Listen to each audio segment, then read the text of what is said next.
নামাজ কেন পড়েন?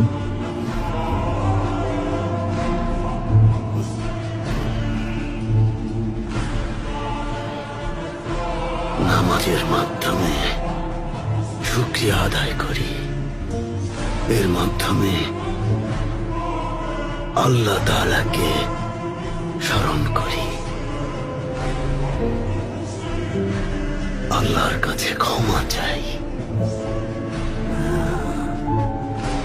আমরা ট্যাঙ্গারির কাছে প্রার্থনা করি, মোহাম্মদের কথা বলুন সাল্লাল্লাহু আলাইহি ওয়াসাল্লাম।